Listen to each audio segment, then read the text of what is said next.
Oke, selamat siang, selamat datang di Publik atau Podcast Masalah Publik, tempat di mana kita membahas isu-isu terkini seputar dunia pendidikan. Hari ini kita akan membahas tentang sistem zonasi sekolah yang telah ditetapkan di Indonesia, khususnya di Kota Serang. Kita akan mengumpas tuntas dampak, tantangan, dan solusi dari kebijakan ini bersama saya, Fadla Yusuf Muharam sebagai moderator, dan juga teman-teman saya. Halo, saya Diviani Salsabila. Halo, saya Ratu Husnul Fatimah, bisa dipanggil Ratu. Dan saya Marisa, dan bisa dipanggil Marisa. Oke, jadi saya akan berbincang hangat dengan 3 narasumber ini. Mungkin langsung aja ya. Buat pertanyaan pertama nih, aku mau nanya buat Kak Ratu, bisa jelasin nggak sih buat aku apa itu sistem zonasi dan bagaimana kebijakan ini dari waktu ke waktu? Sebelumnya aku mau jelasin ini kali ya, sistem pendidikan di Indonesia yang sebelum adanya sistem zonasi ini. Jadi sistem pendidikan atau penerimaan siswa baru sebelum adanya sistem zonasi itu cenderung menggunakan atau menjadikan nilai ujian nasional itu sebagai pertimbangan utama bagi siswa yang ingin melanjutkan ke jenjang pendidikan selanjutnya, terutama SMP ya pada saat itu. Nah, pemerintah itu melihat bahwa hal ini tuh dapat menyebabkan terkonsentrasinya siswa berprestasi di satu sekolah, tapi di sekolah lain tuh kurang gitu loh. Kayak di satu sekolah tuh rata-rata atau sekolah yang bisa disebut sekolah favorit mungkin ya Kak, itu lebih banyak siswa-siswa yang nilai ujiannya lebih tinggi, sedangkan di sekolah lain itu kurang gitu. Selanjutnya makanya pemerintah itu membuat sistem atau kebijakan sistem zonasi sekolah ini. Tapi sebelumnya apa sih sistem zonasi sekolah itu dalam penerimaan siswa baru?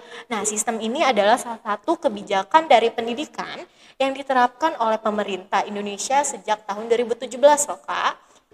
Apa sih tujuannya itu? Tujuannya itu mewujudkan pemerataan akses pendidikan bagi semua anak, mengurangi ketimpangan kualitas antar sekolah, dan meminimalkan diskriminasi dalam penerimaan siswa.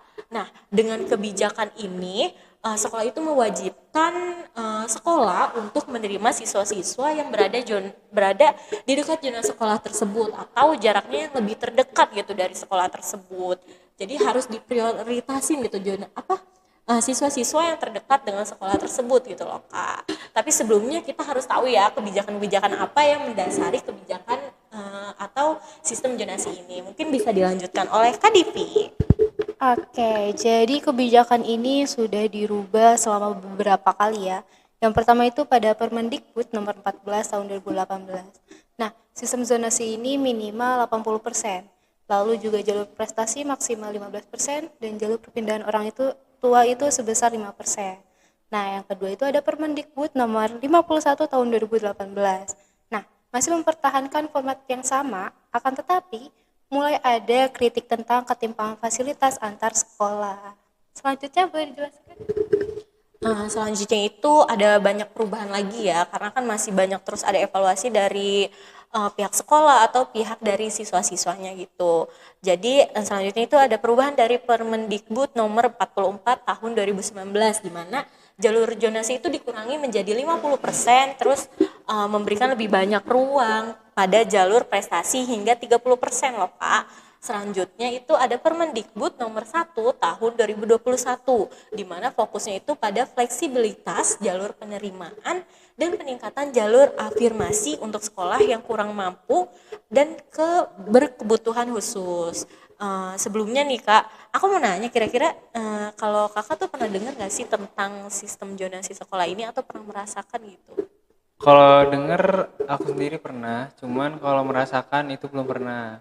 Karena aku waktu SD, SMP, SMA itu sekolahnya di swasta. Tapi ada teman-teman aku yang dia tuh pengen sekolah di sekolah ini, cuma karena jauh dari rumahnya, akhirnya dia nggak bisa diterima. Gitu ya, jadi Yeah. banyak banget ya.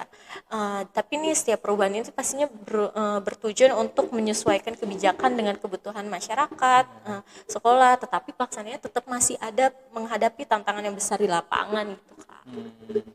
Berarti pembahasan tentang zonasi ini menarik juga ya, apalagi tadi dari Permendikbudnya juga sempat direvisi beberapa kali. Nah, Aku mau nanya nih, terutama mungkin buat Kamarisa. Gimana sih Kamarisa pendapatnya tentang implementasi dari kebijakan zonasi ini? Nah, kalau dari aku ini kan melihat dari tujuan zonasinya aja itu buat pemerataan akses dan kualitas pendidikan. Cuma dalam praktiknya kebijakan ini tuh menghadapi banyak masalah kayak sekolah yang di daerah padat penduduk sering kelebihan siswa dan ini tuh menyebabkan fasilitas dan tenaga pengajarnya itu kurang dan begitu pun sebaliknya pada sekolah yang di daerah terpencil dengan kekurangan siswanya.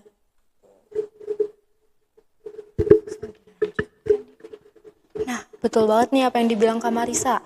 Contohnya itu ada di Kota Serang. Ada sekolah-sekolah swasta yang harus tutup, seperti SMP PGRI 2 dan juga SMP Rahmatullah.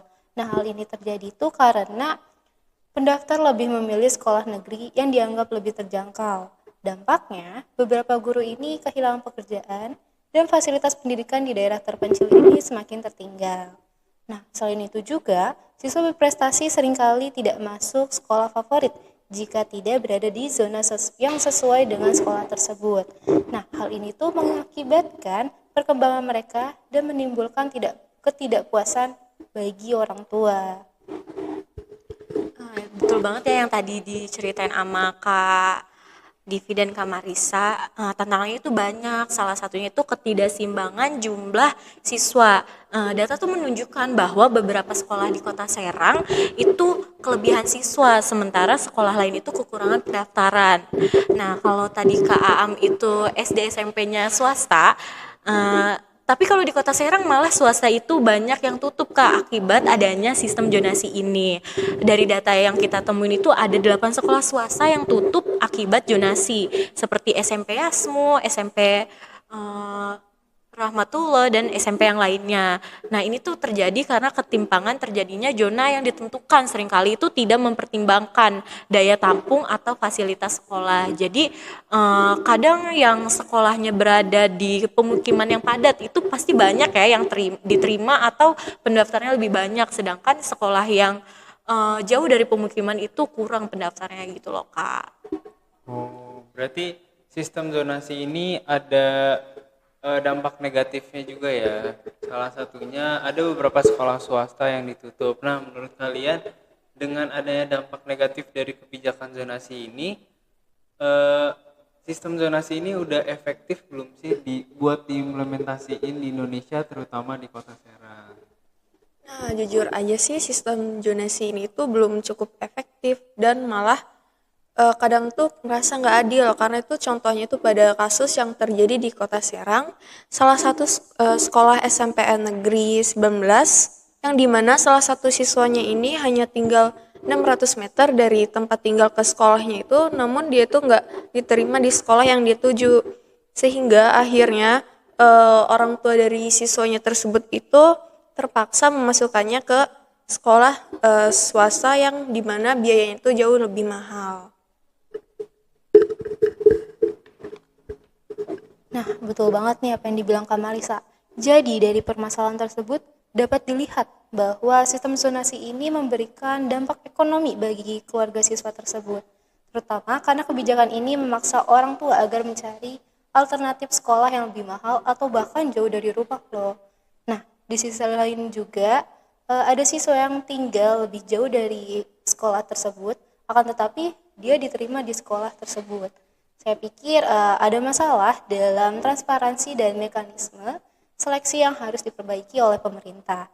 Jadi pemerintah ini harus benar-benar mengawasi sistem ini agar seluruhnya itu merata. Oke, berarti kalau dari pendapat kalian, sistem zonasi ini masih belum efektif ya, dan perlu ada turun tangan langsung pemerintah untuk memperbaiki sistem ini. Nah, untuk dampak nyata dari sistem zonasi ini, kira-kira ada nggak sih dampaknya untuk sekolah di Serang?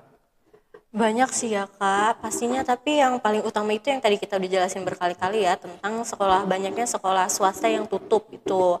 Karena kan misalnya itu contohnya di Kecamatan Curug, beberapa sekolah seperti SMP Curug terpaksa tutup. Sebaliknya sekolah negeri di zona padat seperti Cipocok Jaya justru kelebihan siswa yang beresiko menurunkan kualitas pembelajaran karena keterbatasan sumber daya. Nah, dampaknya ini juga banyak sih, banyaknya sekolah yang melakukan kecurangan gitu ya Kak, seperti berita yang tadi diceritakan oleh Kak Marisa. Nah, kira-kira sistem zonasi ini gagal nggak sih atau mungkin masih bisa dipertimbangkan oleh kalian untuk pemerataan di bidang pendidikan? Karena kan tadi sistem zonasi ini bisa bikin sekolah swasta tutup, terus kurang seimbangnya siswa di antara sekolah lainnya. Nah, kira-kira untuk mencapai tujuan ini sudah gagal atau belum? Atau gimana pendapat dari kalian? Kalau dibilang gagal sih ya tidak. Jadi tidak sepenuhnya gagal, tapi implementasinya ini pemerintah tuh harus benar-benar perlu evaluasi yang serius. Nah, pemerintah memang mengurangi jalur zonasi yang tadinya 80% itu menjadi 50% pada tahun 2019. Nah, hal ini itu untuk memberi ruang bagi jalur lainnya seperti jalur prestasi dan juga jalur afirmasi. Namun, tanpa pemerataan fasilitas dan kualitas di semua sekolah, tujuan pemerataan ini sulit tercapai. Ternyata di balik dampak negatif dari sistem zonasi ini masih ada dampak positif ya. Nah, menurut kalian dampak positif sistem zonasi ini gimana sih? Nah, dampak positif yang pertama ini dapat mengurangi konsentrasi siswa berprestasi. Maksudnya itu, dengan adanya sistem zonasi ini, siswa berprestasi tidak hanya terkonsentrasi di beberapa sekolah favorit, melainkan tersebar di berbagai sekolah. Dan yang kedua ini dapat mengurangi biaya transportasi juga. Nah, habis itu dan juga selanjutnya potensi pemerataan pendidikan juga dalam jangka yang panjang. Nah, kan dari dampak positif ini pastinya bakal ada dampak negatifnya dong. Salah satunya itu kayak kualitas sekolah yang gak merata. Meskipun sistem zonasi ini mendorong peningkatan kualitas sekolah, namun gak semua sekolah ini memiliki sumber daya yang sama. Oke, tadi kan udah dijelasin ya, ternyata ada juga dampak positif dari sistem zonasi ini. Padahal tadi sebelumnya itu udah dijelaskan juga bahwa sistem zonasi memiliki banyak dampak negatifnya. Salah satunya itu banyak sekolah swasta, bahkan sampai 8 sekolah swasta di Kota Serang itu sampai tutup. Nah, kalian ada nggak sih rekomendasi atau saran untuk sistem zonasi ini agar kedepannya jauh lebih baik lagi? Pastinya ada ya Kak. Yang pertama itu menurut kita pemerintah itu harus mempertingkat atau meningkatkan serta memastikan pemerataan fasilitas dan sumber daya manusia untuk meningkatkan pendidikan. Jadi pastinya kan setiap orang tua atau siswa itu pengen gitu fasilitas sekolah yang lebih bagus atau sekolah yang lebih komplit gitu fasilitasnya dibanding sekolah lain untuk menunjang pendidikan mereka. Nah, selain itu juga harus meningkatkan sumber daya manusianya seperti pendidikan guru-gurunya gitu loh Kak, untuk meningkatkan bagaimana cara pembelajaran untuk pendidikan tersebut. Nah, selanjutnya ini transparansi dalam penerimaan siswa harus ditingkatkan. Contohnya itu kasus seperti siswa yang diterima meskipun dekat harus bisa dijelaskan secara terbuka. Dalam hal ini juga pemerintah memiliki peranan penting dalam mengawasi pelaksanaan zonasi agar adil dan bebas dari kecurangan. Nah, benar banget nih apa yang dibilang Kak Marisa dan juga Kak Ratu. Lalu juga pemerintah ini harus melibatkan semua pihak, mulai dari guru, orang tua, dan siswa dalam evaluasi kebijakan ini. Dengan begitu, sistem zonasi ini bisa diperbaiki sesuai kebutuhan yang ada di lapangan. Oke, semoga rekomendasi ataupun sarannya bisa didengar oleh pemerintah dan membuat sistem zonasi ini bisa jauh lebih baik lagi untuk kedepannya.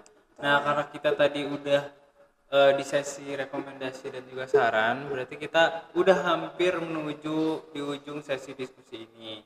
Nah, tapi sebelum kita menutup sesi diskusi kali ini, aku pengen tahu nih gimana sih harapan kalian buat kebijakan zonasi ini untuk kedepannya.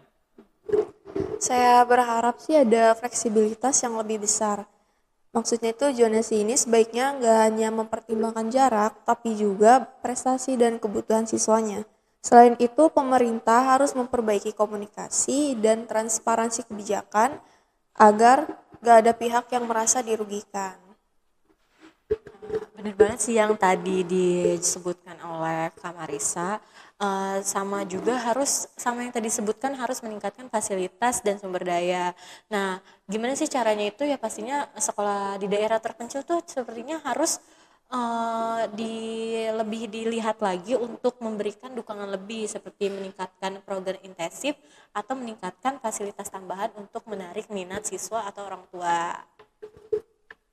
Nah, betul banget nih. Terus juga untuk kedepannya, sistem zonasi ini dapat melihat sebagai upaya progresif yang bertujuan untuk pemerataan dan keadilan pendidikan. Nah, namun pelaksanaannya itu harus disertai pengawasan, peningkatan kualitas sekolah, dan pelibatan masyarakat secara aktif.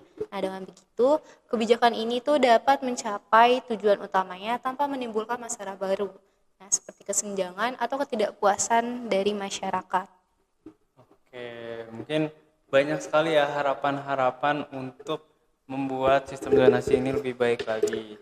Mungkin dari aku sendiri, kesimpulan dari diskusi kali ini, itu sistem zonasi masih belum cukup efektif untuk diterapkan di Indonesia, terutama pada kota Serang. Kenapa? Karena masih banyak dampak negatif yang dihasilkan dari sistem zonasi ini. Tadi yang seperti disebutkan ada beberapa sekolah yang tutup dan juga ada ketidakseimbangan siswa yang masuk di sekolah-sekolah di Kota Serang. Mungkin cukup sekian ya dari publik kali ini atau podcast masalah publik kali ini. Kurang lebihnya mohon maaf. See you guys.